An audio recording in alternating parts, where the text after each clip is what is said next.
Welcome to Knowledge on the Go, where we explore the leading practices that have emerged in Vizient PI Collaborative. I am Jim Lichauer, Senior Performance Improvement Director for Pharmacy at Vizient and the host of today's episode. In this podcast, we'll discuss the strategies Intermountain Healthcare implemented to improve their immune globulin utilization during the Immune Globulin Optimization Collaborative. Immune globulin, or IG as we will refer to it, is a plasma-derived therapy used to manage chronic diseases. Each plasma donation yields approximately 3 grams of IG. This means it requires approximately 130 donations to treat one patient for primary immunodeficiency for 1 year. And the IG manufacturing process is quite lengthy, taking approximately 9 months from plasma donation to the final product. There are several FDA-approved uses for IG. However, off-label use accounts for more than half of the IG utilization. IG use continues to grow as new patients are diagnosed and new uses are identified. IG's share of the plasma market has doubled in the last 25 years, and the compound annual growth rate for IG products is estimated at 7.5% through 2025. So due to the finite supply and the lengthy manufacturing process, the potential for adverse effects, and the cost of therapy, it's important to align utilization with FDA-approved or supported off-label use and to evaluate and implement strategies to optimize IG therapy. An IG stewardship program provides the framework and support to ensure appropriate utilization. Joining me today to talk about their IG stewardship program are two pharmacists from Intermountain Healthcare in Utah. Conor Hanrahan, Medication Policy, Outcomes, and Stewardship Director and System PGY1 Pharmacy Residency Program Director, and Meryl Biksacky, Pharmacist, Drug Information Specialist, and Drug Shortage Management Coordinator are here today. Welcome, Meryl and Conor. Thanks for having us, Jim. Conor, I think it's important for our listeners to understand the complexity of your healthcare system. Let's start off with you telling us a little bit about Intermountain Healthcare. Yeah, definitely. I'd be happy to. So Intermountain is a multi-state, multi-hospital, not-for-profit integrated delivery system. We are currently located throughout 7 states in the Intermountain West. We have 33 hospitals, over 300 clinics, and a fairly large pharmacy portfolio. I do want to note that most of this IVIG work that we'll be discussing today was undertaken before our recent merger. But that said, even before that merger, Intermountain was a fairly large integrated delivery network of 24 hospitals, over 200 clinics, and a similar pharmacy footprint. The other thing that I think is important for people to recognize is how our organization is structured. So we are what's known as a shared service throughout the organization, meaning that all of our pharmacists and pharmacy directors at our different facilities and hospitals all roll up or report centrally to an enterprise-wide chief pharmacy officer. And likewise, our provider groups all report up to a centralized medical director or associate medical director. And this is important because it's really helpful as we think about standardizing and scaling this type of work across the organization and deploying it consistently. Having a unified front and these types of reporting structures actually has really helped with that. So during the collaborative, we discussed and worked through many challenges. What have been some of the greatest challenges with implementing your IG program? A few things top of mind. I think one is around the size and scale of the organization. Doing this type of standardization work at a single hospital can be quite challenging and is amplified quite a bit when we talk about something at a scale as large as we are. There's so many different stakeholder groups you have to consider, and it's been challenging to make sure that everyone's marching in the right direction. Another big challenge for us has been our technology and making sure that it supports our ideal workflow. Meryl's going to go into some more detail on this in a bit, but one of our key challenges, for example, has been around ideal body weight dosing and actually building that into our Cerner-based EHR so that it only applies to IVIG products. As many organizations can relate to, drug shortages and supply instability have been another challenge recently. There have actually been quite a few times over the last couple of years where IVIG product supply has been tenuous, and we've had to purchase non-standard or non-contracted products, which of course increases our budget and causes a host of other issues.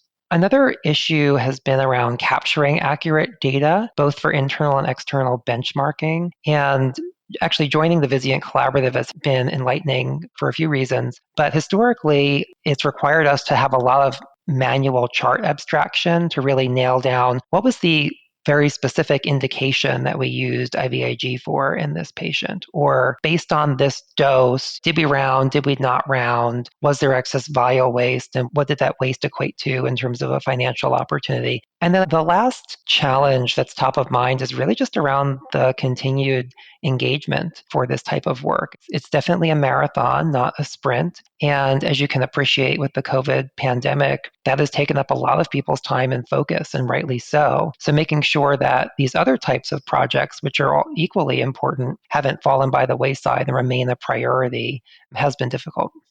One important gap identified in our pre-collaborative assessment was the majority of our collaborative participants did not have approved criteria for use. Can you describe for us the process you used to develop your IG appropriate use guidelines?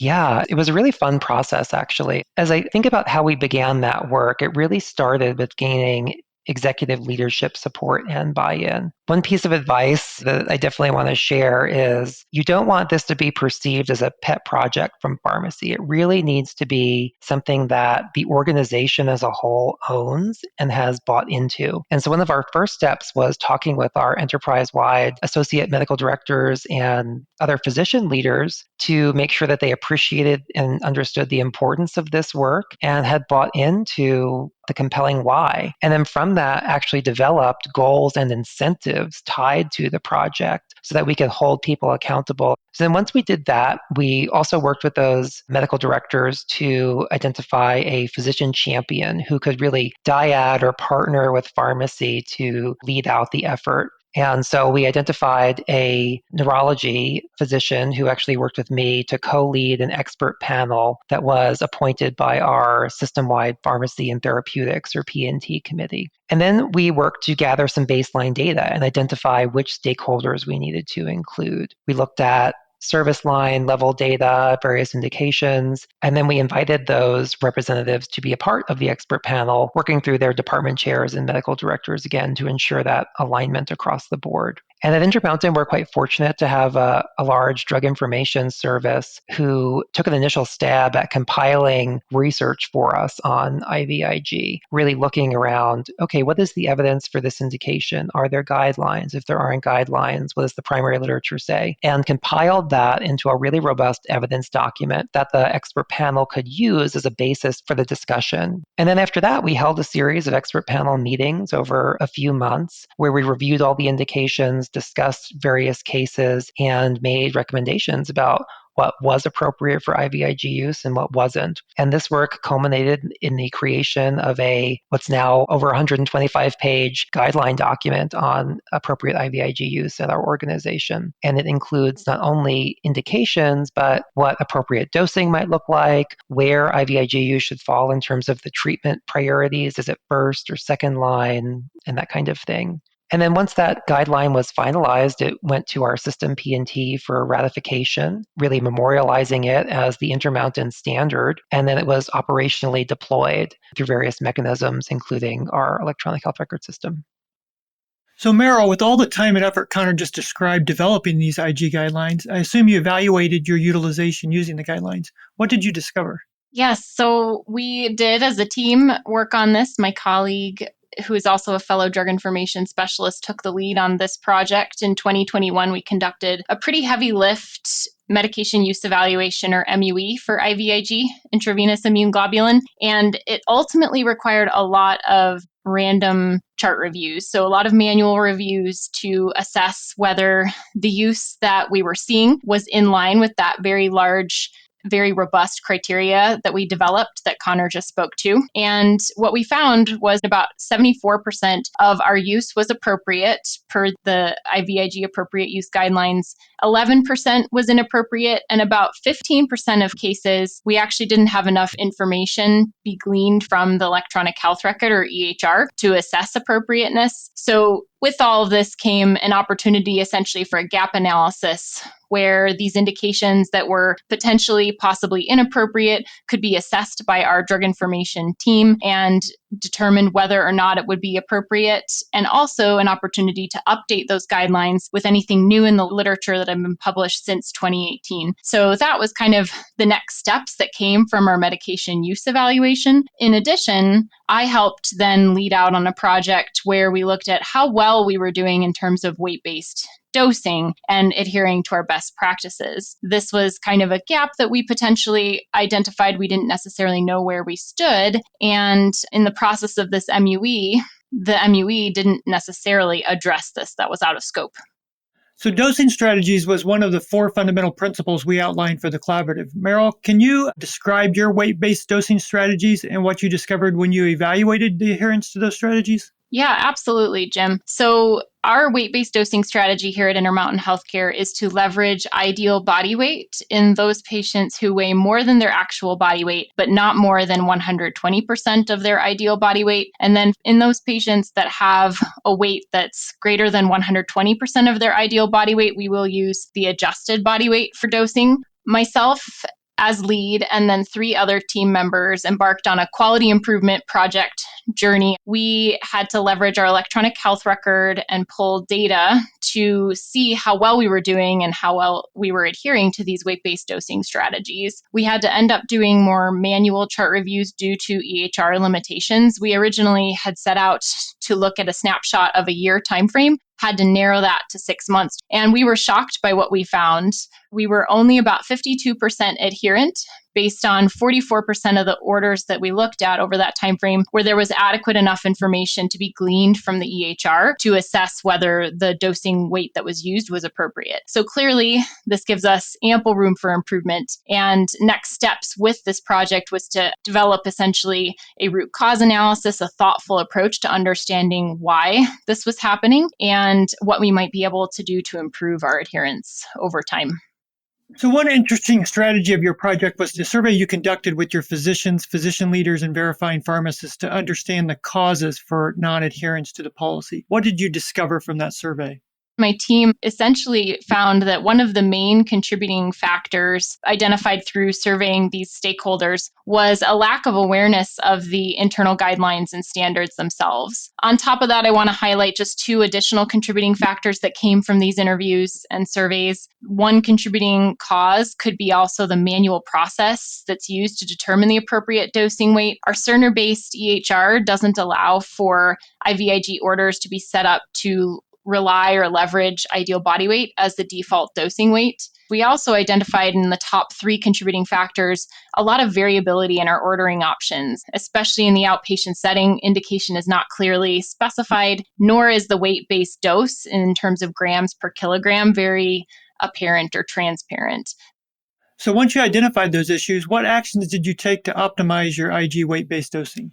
So we are currently in the process right now of getting a formal policy and procedure approved. I wrote it, developed it, and helped with some of my QI quality improvement project team. This policy and procedure is going to allow for verifying pharmacists to modify IVIG orders and dosing per protocol without requiring the order to be re-signed by the prescriber, similar to what you see across health systems, particularly for renal dose adjustments and protocols there. It's currently being reviewed by our policy and protocol pharmacy and therapeutics committee subcommittee right now. In addition, we're very excited about the Cerner enhancements that are coming our way, hopefully in September, that may allow us to now select ideal body weight as the default dosing weight for all of our IVIG orders. So what advice do you have for our listeners who are planning on implementing similar strategies? I think the biggest piece of advice that I would want to pass along to our listeners is to bring in ongoing system-wide unified physician leadership, collaboration, support as much and as early as possible so that you have longitudinal support, awareness, and basically continued dedication to this effort to optimize IVIG use across the system. Never assume just because you have an established best practice doesn't necessarily mean that there's going to be ongoing commitment to that best practice. Determining baseline adherence rates for us were really important. And in addition, exploring some automatic ways to monitor that adherence. And then standardizing is key. Standardizing optimize as much as possible. In the process of our QI project, we found a lot of process variation that leads to inefficiencies and inaccuracies. And I think I'll end with one last piece of advice, is just saying try to quantify the cost savings or some benefit that can come from your initiative or your change to help garner more support from your leadership and from your IT team. Informatics groups across the country are really stretched thin with resources. So helping to give the health system, your organization, your leadership some information on how your project adds value. For instance, our group estimated about $330,000 in annual cost savings that would come if we were to raise adherence rates up to 100%. So what's next? Where do you go with respect to IG at Intermountain Healthcare? Well, that's a great question, Jim. One thing that I alluded to earlier was that Intermountain just merged with another organization and will have an expanded footprint. And so we're excited to learn what were the best practices of our new colleagues around IVIG, and is there anything that we could learn from them, and then figuring out how do we scale whatever the best practice is across the organization to make sure that we're really standardizing as best we can and making sure that there's consistent care and wise stewardship of IVIG. And then making sure that we leverage and deploy that Cerner enhancement later this year so that we can target specific dosing strategies for IVIG is something we're really excited about. Yeah, and then on top of that, I'll add, we're going to continue collaborating with our informatics group to help optimize IVIG ordering in our EHR, both in the inpatient and the outpatient settings, so that we have more front-facing and more accessible data on the indications that are associated with the orders, as well as the gram per kilogram target dosing that is associated and attached to those orders. So I want to thank both Meryl and Conor for joining us today and sharing their insights from their IG program at Intermountain Healthcare. Thanks for having us, Jim. Yeah, thank you. Well, that's all the time we have for this edition of Knowledge on the Go. Thank you to our listeners for taking the time to join us, and please look for future Knowledge on the Go podcasts. For Vizient's PI Collaboratives team, I'm Jim Lichauer. Please join us for more Knowledge on the Go. Subscribe today, like us, or send us comments at picollaboratives@vizientinc.com.